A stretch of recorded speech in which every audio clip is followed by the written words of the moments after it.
E aí, pessoal, tranquilo? Na aula de hoje, a gente vai falar um pouquinho sobre a introdução à química geral como um todo. A gente vai falar sobre a introdução ao estudo do átomo. O átomo que vai ser debatido, o átomo que vai ser discutido, porque química, na real, é isso, né? O que diferencia química de física e de matemática é o estudo do átomo, da matéria, da formação dela, das propriedades, das características. Só que para isso, a gente tem que saber alguns conceitos básicos. A gente não pode só começar falando do átomo sem antes dar uma recheada na história dele. Então a gente vai ter que conhecer alguns fatores do átomo que caem em vestibular, que são importantes, algumas características que são interessantes de discutir, para aí sim a gente começar a entender o átomo como um todo, beleza? Vamos começar aqui.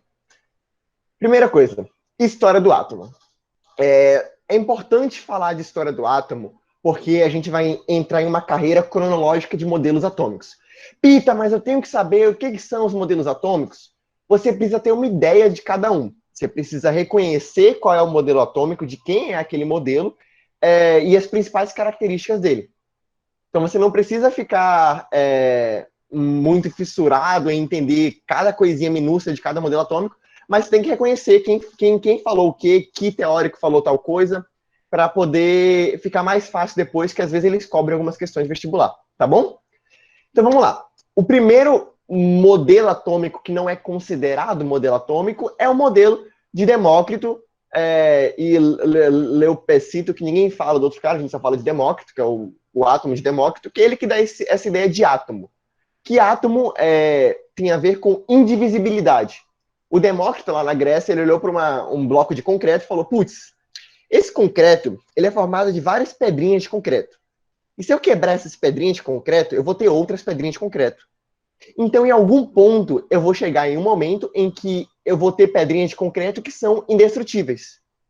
Ou isso ele usa para areia, isso ele usa para qualquer outra coisa. Até porque concreto não existia, né? Mas enfim. Então ele vai olhando que em um momento você vai quebrando tanto uma coisa que ela vai ficando indestrutível. E aí ele deu esse conceito de átomo, que toda a matéria que a gente conhece, tudo que existe, é formado por átomo, que são pequenas partículas indivisíveis que se juntam e formam outras partículas maiores. Só que, muitos anos mesmo, lá em 1803, o Dalton ele vai pegar essa ideia do Demócrito e ele vai falar, pô, cara, o cara manja, o maluco era grego, ele faz sentido o que ele falou. Faz sentido, faz sentido. E ele vai dar uma pesquisada a mais nessa ideia. Então ele vai pensar o quê? Vai pensar que essas partículas, além de elas serem divisíveis, elas também vão ser esferas, né, todas formadas por esferas, indestrutíveis, maciças, lisas, sem nada na sua superfície, uma bola completamente lisa, e sem nenhuma carga elétrica. Preste atenção. Dalton falava que não tinha carga elétrica, ele não falava que tinha carga elétrica neutra. São duas coisas diferentes, tá legal? Dalton falava isso. Depois vai vir o Thomson. O Thomson, ele vai olhar para o modelo de Dalton, pô, o cara era bom, o cara era bom, o cara era bom. Não, o cara era bom, tem que reconhecer que o cara era bom porque o cara era bom. Só que ele vai falar que não, mas se bem que faltou coisa. Ele falou muita coisa, mas faltou mais coisa ainda. E o Thomson vai fazer alguns experimentos com energia elétrica. Então, quando vocês pensarem em ampola de Thomson, é porque já tem a ver com essa questão de eletricidade, da carga do átomo. E ele vai começar a introduzir partículas no átomo. Ele já vai pensar, não, acho que o átomo não é só uma indivisível ali, não é só uma esfera sem nada, chata ali, branca. Acho que tem alguma coisa ali. E aí ele vai descobrir os elétrons. Ele vai perceber que o átomo tem uma parte carregada eletronegativamente. Então ele vai chamar essa parte que está carregada eletronegativamente de elétrons, que é como se fossem bolinhas ao redor dessa bola que seria o átomo como um todo, né? Vão ter bolinhas ali na superfície, e cada bolinha dessa tem uma carga negativa. Então, basicamente, o Thomson vai falar que é uma bola com elétrons nas suas superfícies. Esse é o átomo de Thomson. E aí ele vai dar até o nome de pudim de passas, que é como se fosse um pudim de passas bonitinho. Poderia me explicar um pouco sobre os raios catódicos de Thomson? Então, eu posso explicar essa parte. Basicamente, ele vai fazer um experimento com os raios catódicos, né, que ele vai usar aquela ampolinha, onde ele vai jogar raios elétricos no átomo. Ele vai perceber que alguns raios negativos vão ser repelidos do átomo. Aqueles raios que são carregados eletronegativamente são repelidos. Por serem repelidos, ele vai assumir que uma parte do átomo é negativa obrigatoriamente. Então é basicamente isso que ele faz nesses raios. Mas é óbvio que tem muito mais coisa ao redor disso, né? Ô, Mas essa é a Peter, parte importante. Isso daí não é aquele negócio lá do. Não sei se é catalisador, cruz de malta que o cara fez lá, ou eu tô confundindo. Sim, você está confundindo com o de Rutherford, que ele faz uma coisa parecida. Só que o Rutherford ele já faz com partículas radioativas, com Isso. chumbo e tal. Mas a Entendi. ideia é parecida. A ideia de Thomson era só usar eletricidade, para ver se tinha carga ou não. Beleza? Valeu, Peter. Nice. Aí depois de Thomson vem quem? Vem Rutherford, outro moleque super gente boa. Ele vai fazer esse exemplo que que a Isabela acabou de comentar, que ele vai fazer uma espécie de treinamento com uma radiação. Vai ter um elemento radioativo, que é o chumbo, que vai jogar cargas radioativas, que podem ser positivas, negativas e neutras, em direção ao átomo. Ele vai perceber o quê? Que o átomo ele não só vai repelir as cargas negativas, como também vai repelir as cargas positivas. Ou seja, o átomo não tem só carga negativa, ele também tem cargas positivas. E ele vai chamar essas cargas positivas justamente de prótons. Ou seja, o Rutherford ele vai encontrar os prótons. Enquanto o Thomson tinha descoberto lá os elétrons anteriormente, o Rutherford vai descobrir que existem prótons também carregados positivamente no átomo. E os elétrons também vão estar lá no de Rutherford. Os elétrons vão estar na eletrosfera, bonitinho. Tá legal? Eu estou dando um explanamento mais geral, porque depois a gente vai especificar nas outras aulas. O momento agora é só vocês entenderem o contexto geral de cada modelo, tá bom? Vai ter uma aula só para isso depois. E aí, depois de Rutherford, a gente viu que Rutherford vai descobrir os prótons carregados positivamente, vai descobrir a eletrosfera, onde vão estar os elétrons, e vai vir o Bohr. O Bohr, ele na verdade vai ser um contexto bem parecido com o de Rutherford. O Bohr vai pegar um experimento parecido, até porque alguns chamam o modelo de Rutherford-Bohr, não só de Bohr, mas modelo de Rutherford-Bohr, porque ele justamente vai fazer um modelo muito semelhante ao de Rutherford. Só que ele vai dar uma incrementada. Além dos prótons no núcleo do átomo, rodeado pelos elétrons, o Bohr vai falar que também existem nêutrons no núcleo do átomo. O átomo está bonitinho lá, formado por bolinhas carregadas positivamente, e vai ter uns nêutrons ali se juntando com os prótons para meio que estabilizar o núcleo. O Rutherford foi muito criticado porque o pessoal falava que não tem como você juntar.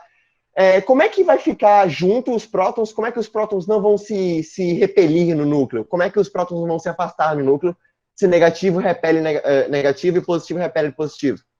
Aí o Bohr vai chegar lá e vai falar, não, é porque existem nêutrons no núcleo que vão dar essa estabilizada, tá legal? A pessoa vai falar, pô, por que você não falou antes então, velho? Aí o Bohr falar, mal minha. E aí, por último, vai ter o modelo de Schrödinger, que é o modelo mais recente, é um modelo que é mais defendido por aí, só que não é um modelo que cai muito em vestibular. O modelo de Schrödinger, ele é um pouco mais avançado de ensino superior.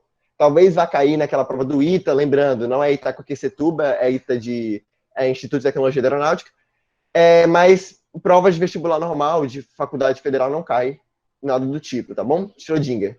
Mas, só para vocês saberem, Schrödinger ele já vai falar que não vai ter uma eletrosfera definida com orbitais e tal. O Schrödinger vai falar que o átomo vai ser algo muito mais subjetivo, abstrato. Vai ser uns corpos que vão estar ali interagindo entre si, quanticamente, mas que você não tem como delimitar exatamente aonde é a região deles. Se o núcleo vai estar ali numa região só, se o núcleo vai estar girando, vai estar em movimento. Schrödinger vai dizer basicamente isso. Deixa eu ver o que vocês mandaram aqui. Esse foi o modelo atômico que também era chamado sistema solar, algo assim, né? Isso, o de Bohr é esse daqui, ó, 1913. É o que é considerado o sistema solar. Justamente por parecer o Sol ali com as órbitas dos planetas ao redor. E o de Rutherford talvez seja o mais famoso, né? Que é aquele que tem no diminêutron e tal, que é como se fosse essa florzinha aqui bonitinha. Esse conceito de órbita que o Heisenberg introduziu. Exatamente. Conceito de orbitais atômicos que não costumam cair em federais. Não de São Paulo, pelo menos. Thomson não descobriu o núcleo, né? Thomson? Não. O Thomson, ele falava que o átomo era uma bola indivisível com elétrons ao redor. Ele não dividia em núcleo e eletrosfera. Ele só achava que era uma bola com elétrons ao redor, tipo um pudim com passas mesmo. Coisas difíceis de dizer. Schrödinger em Massachusetts. Sim, com toda certeza. Ô, Pira, deixa eu perguntar, você pode explicar de novo como é que ele conseguiu descobrir o Thomson? Porque o Rutherford, eu acho que é a mesma coisa, não foi? Não. Rutherford usou radiação. Ele usou aquele material de chumbo que ia emitindo materiais radioativos, que a gente vai estudar mais à frente, que tem a partícula alfa, beta e gama. o Thomson, ele usou energia elétrica. Com uma carga de corrente elétrica, ele percebeu que, de certa forma, o átomo, uma parte do átomo estava repelindo, de certa forma, a energia. E ele considerou que essa repulsão ocorria por causa dos elétrons na superfície. Ah, tá, faz sentido. Eu lembro que o do Rutherford era um negócio que ele jogava um raio, e aí, conforme ele ia pro centro, ele ficava mais concentrado, né? E repelia algumas, tá? Faz sentido. Exatamente. Agora, eu vou pagar a minha vergonha da semana mostrando o vídeo para vocês, que eu inclusive mandei esse vídeo pro pessoal no ano passado. Eu acho que é um vídeo bem legal. Só para contextualizar, esse vídeo é um vídeo que eu desenvolvi no meu ensino médio, primeiro ano, com o professor da minha turma. E era meio que um trabalho da escola para fazer uma música, uma paródia de alguma música sobre os modelos atômicos. E eu acho que vai ficar bem legal de condensar. Então, ignorem a qualidade péssima, que é, de 2016 esse vídeo, eu acho, 2016, 2017. Mas a música é boa, então preste atenção na letra, principalmente, tá bom? Preste atenção na letra, no que vocês vão ouvir. É um bagulho bem legal. Calma aí.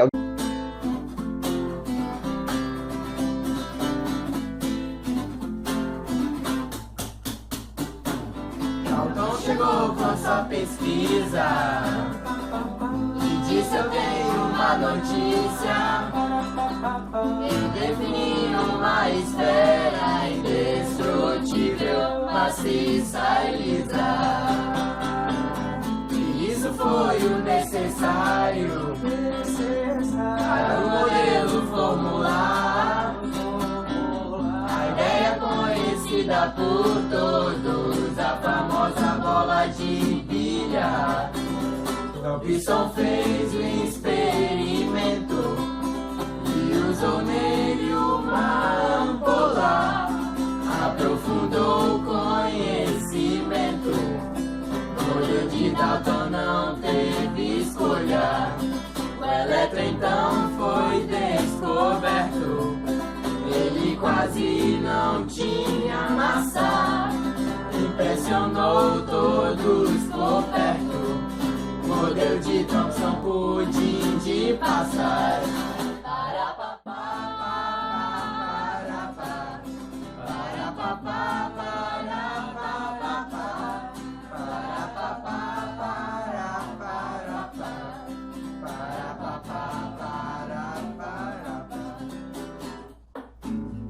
Da radioatividade foi possível comprovar o movimento dos elétrons parecidos com os do sistema solar.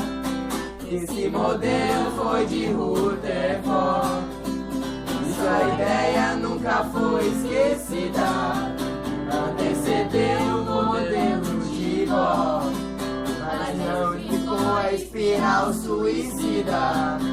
Em seguida, Bohr dividiu a eletrosfera em 7 níveis. Depois então distribuiu os elétrons em camadas disponíveis.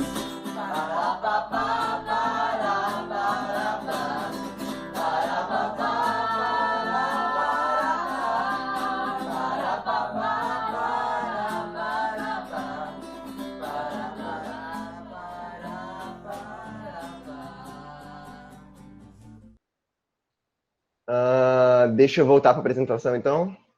Calma aí. Voltar para a Terra, onde não tem tanta vergonha assim.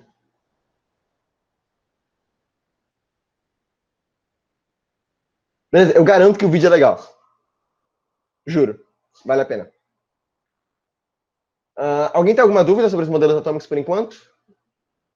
Confia. Fontes, vozes da minha cabeça. Vou continuar. Vou em frente. Vamos em frente, que a sorte nos espera. Legal? Vamos lá. Átomo e unidade de massa atômica. Essa aula, ela é um pouco mais teórica mesmo. A aula passada dava para ter alguns exemplos mais práticos e tal, mas essa aula é bem mais teórica, mais sobre conceito atômico. Então, talvez fique um pouco mais cansativa para vocês, tá legal?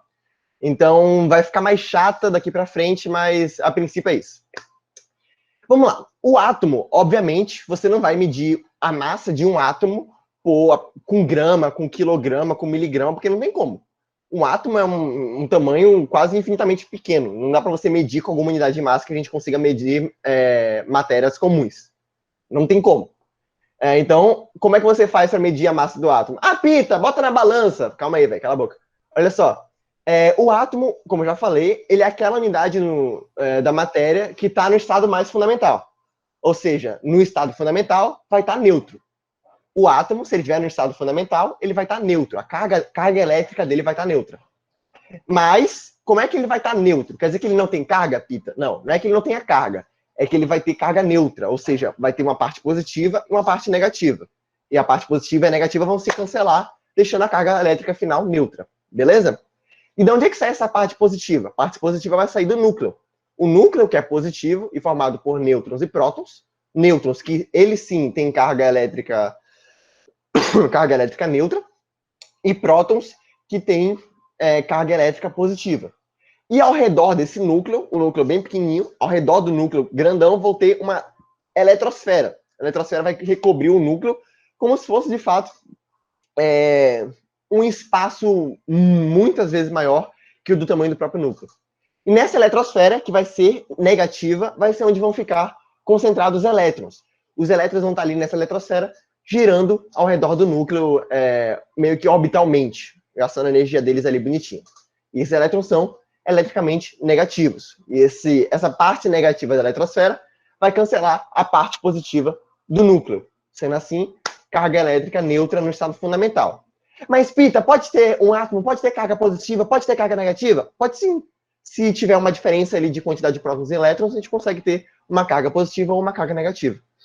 Alisson perguntou isótopos. Como assim isótopos? Por enquanto, ainda não estou falando de isótopos. Se ele não for neutro, ele explode, algo do tipo? Não, relaxa. Os átomos, eles podem ser positivos ou negativos, mas a gente vai ver isso daqui a pouquinho. Carga equivalente? Não, isótopos não tem a ver com carga. A gente vai ver isso depois também. Vou já falar o conceito de isótopos para vocês. Mas tira isso de lado por enquanto. Pode falar, Lorena. Eu não entendi muito bem, tipo, esse negócio de carga positiva, carga negativa, eu não entendi muito bem, não. Vamos lá. Você entendeu que os prótons têm carga positiva? Sim. E os elétrons têm carga negativa? Sim. A carga negativa dos elétrons vai anular a carga positiva dos prótons. Porque eles têm forças diferentes. Por terem forças opostas, eles acabam se anulando. É como se eu tivesse duas pessoas puxando uma corda, um cabo de guerra. No momento que eles estão puxando o cabo de guerra, um está puxando com uma força, o outro está puxando com a outra. Só que suponha que essa força que eles estejam puxando são iguais, só que em sentidos opostos. Forças iguais, de mesmo módulo, sentidos opostos e de mesma direção, vão se anular. Então, no caso, as forças negativas vão anular as forças positivas. Sacou? Mais ou menos, mas tudo bem. Núbia, pode falar. Peter? Sim, pode falar. Sim. Seria como uma gangorra?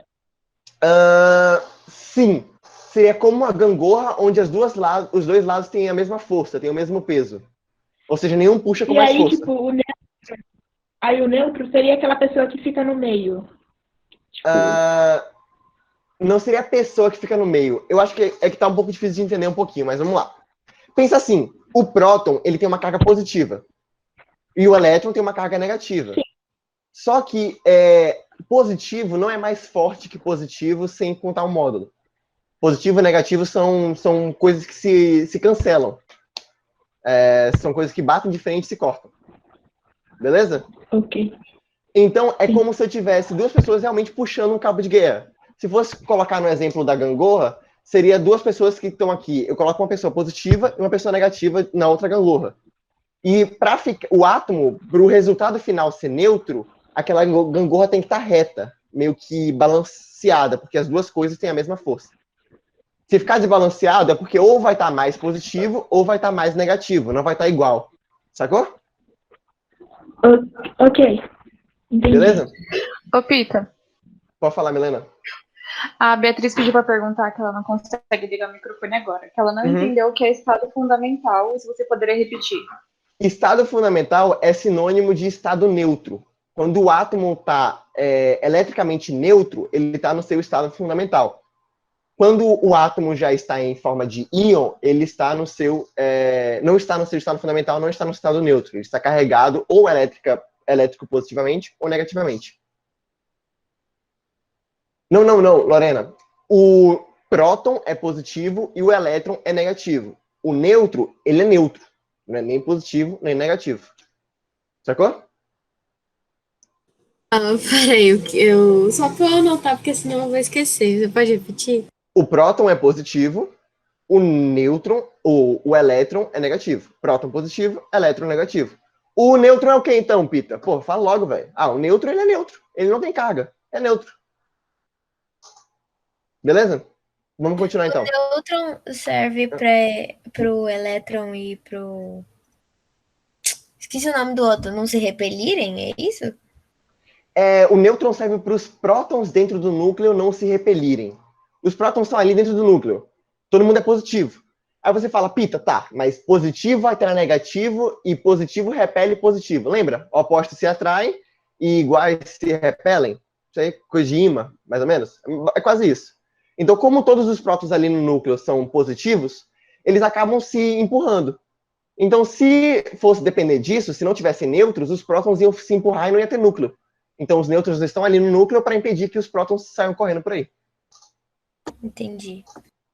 Pita, quando o elétron cancela o próton, então ele se torna nêutron, o elétron não se torna neutro. O átomo como um todo se torna neutro. O átomo como um todo. Beleza? Vamos em frente, que a sorte nos espera, então. Bora lá, galerinha. Aqui, ó. Nossa, eu devia ter mostrado essa foto primeiro, né? Acho que ficaria mais fácil. Eu sou meio burro, esqueci que tinha essa foto. Vamos lá. Esses azulzinhos aqui são os prótons, positivamente, e esses vermelhinhos são os nêutrons. Os nêutrons não têm carga. Os prótons são positivos, azulzinho. E os elétrons ficam ao redor deles, girando negativamente. É basicamente isso. Tranquilo? Aí, como é que eu vou fazer para medir a massa desse átomo? Você falou, Pita, você falou que não dá para usar balança, você falou que não dá para usar grama, não dá para usar quilograma. Então, o que eu vou usar para medir a massa de um átomo? Você vai usar uma unidade chamada unidade de massa atômica, que é U. Pita, um U é igual a 1 grama? Não, não é. Vocês vão ver depois, a gente vai ver em outras aulas, que a constante de Avogadro, a gente vai transformar U para grama. É como se fosse o necessário para fazer essa conversão. Mas, por enquanto, não precisa saber disso, tá legal? E o que é esse U? Esse U foi um cálculo que fizeram para descobrir qual é a massa de um próton ou um nêutron. Por que um próton ou um nêutron, Pita? O próton e o nêutron têm a mesma massa. Os dois têm a mesma massa. Essa mesma massa é o quê? É um U. Um U é a massa do próton e é a massa do nêutron. Um próton tem um U de massa. 2 prótons tem 2 U de massa. 2 prótons e um nêutron. 3 U de massa, os três juntos. Beleza? Pita, mas tá legal. A massa do próton é um U, a massa do nêutron é um U, e qual é a massa do elétron? A massa do elétron é muito baixa. Se a massa do nêutron e do próton já é baixa, do elétron é mais baixa ainda, porque o elétron é quase minúsculamente minúsculo. O elétron é uma das partículas menores que a gente conhece atualmente no universo. E a massa do elétron é aproximadamente 1 sobre 1000 U. Aproximadamente 1 dividido por 1000 U. Ou seja, é a massa de um próton dividido por 1000. Beleza? Pita, mas como é que eles acharam esse U? Entendi, tá bom. A massa de um próton é um U e a massa de um nêutron é um U. Mas como é que eles chegaram nesse U? Então, eles fizeram cálculo com carvão, que é a partir de um isótopo do carbono 12. A gente vai ver depois o que é isótopo. Mas o carbono 12 é um carbono que tem 12 U de massa. Como ele tem 12 U de massa, significa que no seu núcleo a gente tem 6 prótons e 6 nêutrons. Porque a massa dele total é 12 U. Logo, ele tem 6 prótons, 6 U, mais 6 nêutrons. Outros 6 U, que no final dá 12 U a massa desse núcleo. Pita, eu desconsidero a massa dos elétrons? Eu ignoro a massa dos elétrons. Em química, a gente quase nunca vai usar a massa do elétron. Lá em matemática e física, eles podem fazer algumas questões com isso. Mas você não precisa decorar a massa do elétron, tá bom? Não precisa saber que o elétron tem a massa de 1 sobre 1000 U. Mas tem que saber só que é muito menor. Esse termo U é só uma abreviação de unidade de massa atômica. É daí que saiu o U. Mas eles usaram esse carbono 12, porque o carbono 12 ele é um átomo perfeitinho. Ele é um átomo que encaixa. Ele é um átomo... como é que eu posso falar? Ele é proporcional. Ele tem as mesmas quantidades de elétrons e prótons. É um átomo no estado neutro. É um átomo que tem uma valência muito grande, que a gente vai descobrir o que é isso depois. E aí, por ele ter essa mesma massa de prótons e elétrons, a mesma quantidade, 6 e 6, ficou fácil de encontrar qual é a massa de um. Porque se eu sei que a massa dos 12 juntos é 12, eu consigo saber que a massa de só um vai ser 1. Foi basicamente isso que eles fizeram. Os nêutrons e prótons vão ser sempre a mesma quantidade? Não. Eu vou ter átomo que vai ter 5 prótons e 4 nêutrons, vou ter átomo que vai ter 6 prótons e 8 nêutrons, isso aí vai variar, beleza? A massa dos prótons e nêutrons... rapidinho, Mariana, só terminar da Beatriz. A massa dos prótons e nêutrons são somadas. Para você saber a massa de um átomo, você tem que saber a massa dos prótons mais a massa dos nêutrons. Aí você vai saber a massa daquele átomo. Beleza? Pode falar, Mariana. Então, é só para colocar na minha cabeça. Não tem uma massa específica para cada. Vai sempre usar U. Não é como se a gente fizesse 50 gramas de tal coisa. É sempre U, independente se tiver uma massa ou não. Existe um jeito de transformar U em gramas. Mas quando a gente está falando só de um átomo, a gente sempre vai usar U. Aí a constante de Avogadro, que eu não vou confundir com a conversa de vocês, então não vou falar agora, vai passar uma transformação de U para grama, que é bem tranquilo. Basicamente um átomo corresponde a um U, então uma certa quantidade de átomos, que é 6,02 vezes 10 a 23, corresponde a 1 grama. E aí a gente vai trabalhando isso mais à frente, tá legal? Carbono 12 é aquele que usa em fóssil? Esse mesmo. Mas principalmente em fóssil, sim. Tá legal? Para vocês terem uma ideia, o que fizeram com o carbono foi basicamente dividir em 12 partes iguais. Ele percebeu que o carbono, no total, eles deram uma massa X para ele e dividiram em 12 partes. E cada parte dessa eles deram o nome de 1U. Aí eles conseguiram encontrar a massa do próton e a massa do nêutron. E a massa do elétron o pessoal meio que deixa de lado nas questões vestibulares de química. Mas se alguma questão te perguntar, qual é a massa de tantas quantidades de elétrons? Ela vai te dar a massa de um elétron, tá bom? Vai te dar um jeito de encontrar essa massa. É obrigatório, os vestibulares não vão te pedir que tenha decorado isso, porque é bem ridículo mesmo. Tá bom? Partículas atômicas fundamentais. Eu acabei... Você levantou a mão. Nossa, eu viajei. Fui eu. Vou falar, Sir, desculpa interromper. Eu não entendi o 1. Eu entendi que ele é 1 de 12 do carbono, mas eu não entendi a função dele nisso tudo, sabe? Tipo, pra que eu uso? 1U é igual a massa de um próton. Pegou essa parte? Sim. Eu tenho um próton, ele tem 1U de massa. Eu tenho um nêutron, eu tenho 1U de massa. Você entendeu essa parte? Sim. Acabou. É só isso que você precisa entender. É só isso? Só. Tá bom então. Obrigada. Tá legal? Pita, mas como é que eu transformo esse programa? Isso são páginas para os próximos capítulos desse nosso livro chamado Química 1 com Pita Matos. Mas, por enquanto, o importante é vocês saberem o que significa 1.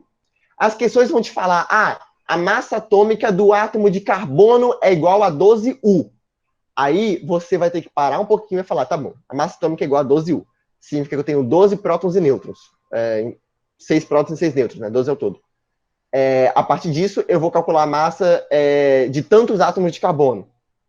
Tá legal? Beleza, obrigada. Vamos lá. Partículas atômicas fundamentais. A gente brincou aqui e falou bastante sobre o próton. O próton é o quê? O próton é uma partícula positiva que está localizada no núcleo do átomo. Isso é o que você tem que saber principalmente sobre o próton. Partícula positiva, localizada no núcleo do átomo, que tem massa igual a 1. Bonitinho? Bonitinho. O elétron é uma partícula negativa que faz parte da eletrosfera do átomo, aquela camada que recobre o átomo ali como se fossem aquelas órbitazinhas dos planetas, e vão ficar orbitando o núcleo infinitamente, gastando energia, ganhando energia, gastando energia, ganhando energia, por terem carga negativa. Então, a menor unidade existente seria as partículas negativas, não os átomos? Calma lá, Bianca. As menores unidades existentes são muito menores do que os elétrons. Isso aí eu posso te garantir. Só que a gente não vê isso em nível de ensino médio. Nível de ensino superior, sim. Mas ensino médio é tranquilo. Isso aqui é o que você tem que saber. É o basicão, tá ligado? Próton, elétron, nêutron. No máximo ali o neutrino, que a gente vai conversar quando estiver falando de radiação. Vocês conseguem ouvir essa maquita cortando azulejo ou não? Tá saindo de fundo a maquita? Um pouco. Tá. Espera um segundo. Tá fraquinho, tá tranquilo. Mas tá de boa, Peter.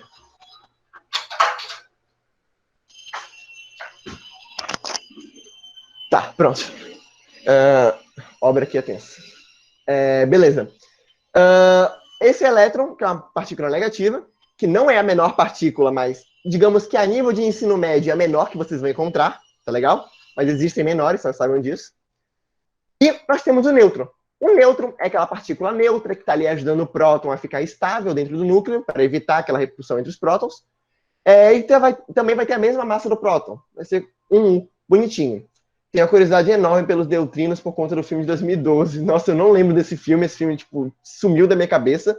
Mas tudo faz sentido, né? Porque eles inverteram o 2 e 1. Era para ser 2021, mas na verdade mudou para 2012, a calamidade do sistema. Foi um erro de marketing só. Mas tudo bem. Vamos continuar. Número atômico e massa atômica. No caso, a gente estava falando só de massa atômica, mas estava falando só da massa do próton e do nêutron. Não estava falando da massa do átomo nunca, certo? Mas o que é o número atômico e o que é a massa atômica? O número atômico, que normalmente vai ser esse Zzinho aqui, bonitinho, ele é a quantidade de prótons que tem no núcleo do átomo. Se você falar, o átomo de carbono tem número atômico 6, significa o quê? Significa que ele tem 6 prótons no seu núcleo. Beleza? Se eu falar, o número atômico do átomo de hidrogênio é 1, então significa que ele tem 1 próton no seu núcleo. O cloro tem, deixa eu ver, tem 17 prótons no seu núcleo. O número atômico dele é 17. E é interessante pensar que no estado fundamental, ou seja, quando o átomo está neutro, no seu estado neutro, bonitinho, carga elétrica positiva cancelando a carga elétrica negativa, ele sempre vai ter a mesma quantidade de prótons e elétrons. Como assim, Pita? Vamos lá. Elétron tem carga negativa, certo? E próton tem carga positiva. Cada elétron que é negativo vai cancelar a carga positiva de um próton. Se eu não tenho a mesma quantidade de prótons e elétrons, o átomo não está no seu estado fundamental. Ele não está no estado neutro. Então ele vai ter uma carga elétrica a partir disso.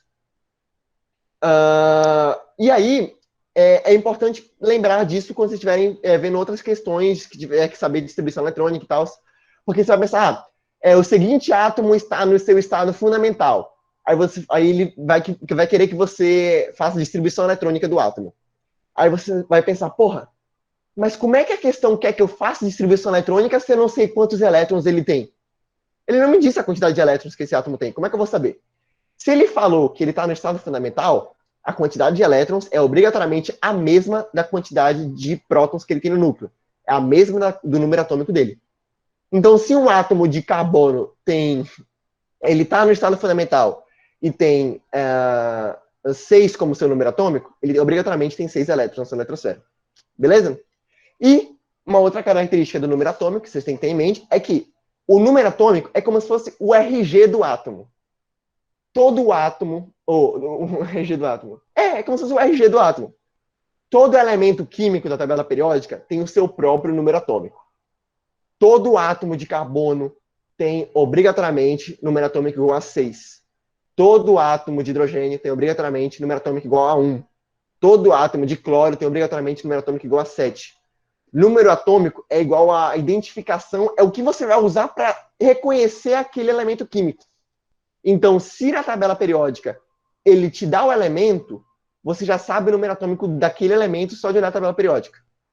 Se ele te dá o número atômico de qualquer elemento químico, ele fala o seguinte, um átomo X tem número atômico igual a 12. Você tem que obrigatoriamente saber qual elemento químico é aquele. Porque só tem um elemento químico que tem número atômico igual a 12. Beleza, pessoal? Milena, essas coisas fazem muito sentido quando a gente vai estudar a tabela periódica.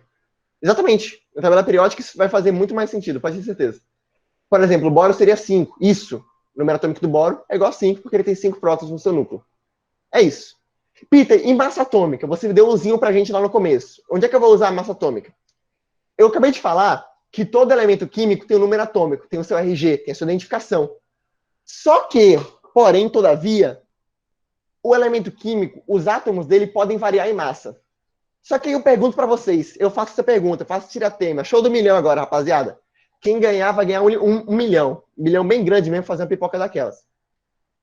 Se todo elemento químico tem o mesmo número atômico, ou todos os átomos do mesmo elemento químico têm o mesmo número atômico, todo átomo do carbono tem o mesmo número atômico igual a 6, como é que a massa dele vai se alterar se o número atômico é igual? O que muda no elemento para a massa dele alterar e continuar sendo aquele mesmo elemento químico? Os nêutrons. Alguém soltou os nêutrons aí? Quantidade? Quantidade de quê, Milena? Eu ia chutar nêutron também. Laranja chutou nêutron. Giovana chutou elétrons. Alguém tem algum outro chute? Não?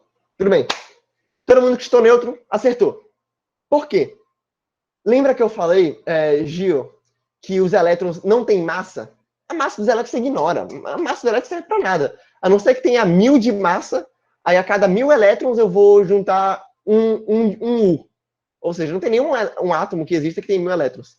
Então a única coisa que pode mudar no átomo para mudar a massa são os nêutrons.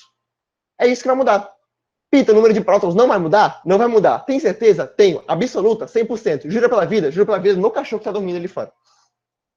O número dos prótons vai sempre ser o mesmo no elemento químico. O que vai mudar vai ser exatamente o número de nêutrons no núcleo. Tá legal? E assim a massa atômica pode mudar. E aí, quando eu tenho o mesmo elemento químico, com o mesmo número de prótons e número de massa diferente, e massa atômica diferente, aí sim eu tenho isótopos. Isso que são os isótopos? É quando eu tenho dois elementos químicos que têm o mesmo número atômico, eu tenho dois átomos ali, têm o mesmo número atômico, só que eles têm massas diferentes, ou seja, eles têm números de nêutrons diferentes. Se eles têm números de nêutrons diferentes, eles continuam sendo o átomo do mesmo elemento químico, mas eles têm algumas características minúsculas diferentes. Uma delas é a massa, outra delas é o raio atômico. E por isso eles são chamados de isótopos.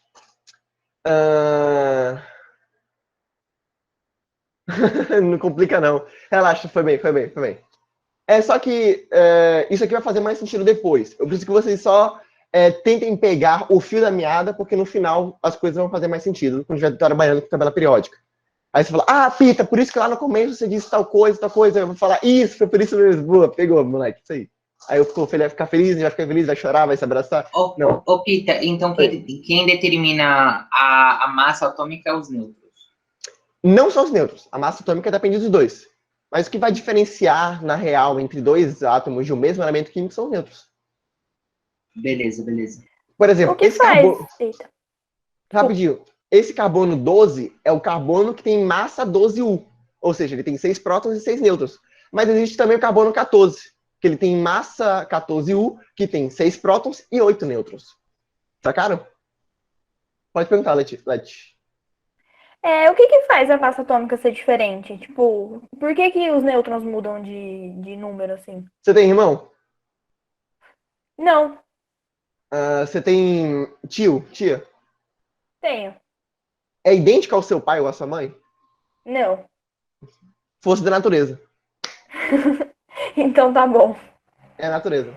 Tá Mas ótimo. isótopos precisam ter o mesmo número de prótons? Sim. Isótopo tem que ter o mesmo número de prótons, mas o número de nêutrons é diferente. 6 irmãos é triste. Ou não, né? Não sei. Seu filho único. Meu único irmão é o Ed. Vamos lá. Aqui eu tenho só um exemplo da tabela periódica que a gente vai ver mais à frente. Número atômico aqui do hélio é 2, ou seja, esse é o RG do hélio, o número atômico dele, quantidade de prótons que ele tem no núcleo. E a massa atômica dele vai ser 4. Esse 0,03 é porque o U ele varia um pouquinho, tá legal? Mas a gente sempre vai trabalhar como um próton sendo 1 e o nêutron sendo 1 também.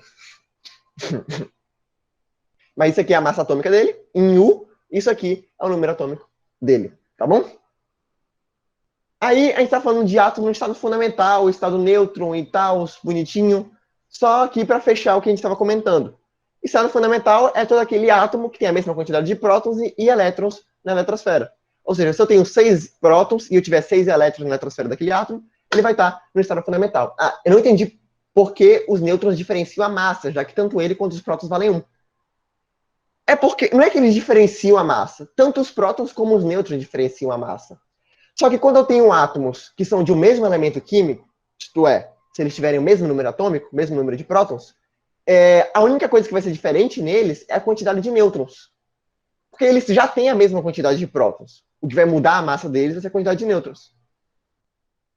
Agora, se eu tiver a quantidade diferente de prótons e tiver a mesma quantidade de nêutrons, aí o que vai diferenciar a massa são a quantidade de prótons, só que são elementos diferentes, já que são quantidades de prótons diferentes. Se eu tenho um átomo que tem 6 prótons e eu tenho outro que tem 5, mas eles têm a mesma massa, eles podem ter a mesma massa, mas eles continuam sendo elementos diferentes. Porque eles têm quantidade de prótons diferentes. Deu para entender, Bia? Boa, muito bem. Então vamos lá. Os prótons, carga mais 1, em massa 1, nêutron, carga 0, massa relativa 1, elétron, carga menos 1, e massa relativa 1 sobre 1836 U. Ou seja, muito baixo. E, Pita, quando o átomo não está no estado fundamental, ele está o quê? Ele está no estado de íon. Ele pode ser, quando ele tiver quantidade diferente de prótons e elétrons, ele sempre vai ser um íon. O que é um íon? O íon é um átomo que está com uma carga elétrica diferenciada. Não está no estado fundamental, não está no estado neutro. Pita, mas como é que eu tenho íons? Como assim? Dá exemplo pra gente. Vamos lá. Eu tenho um átomo que tem 6 prótons e tem só 4 elétrons.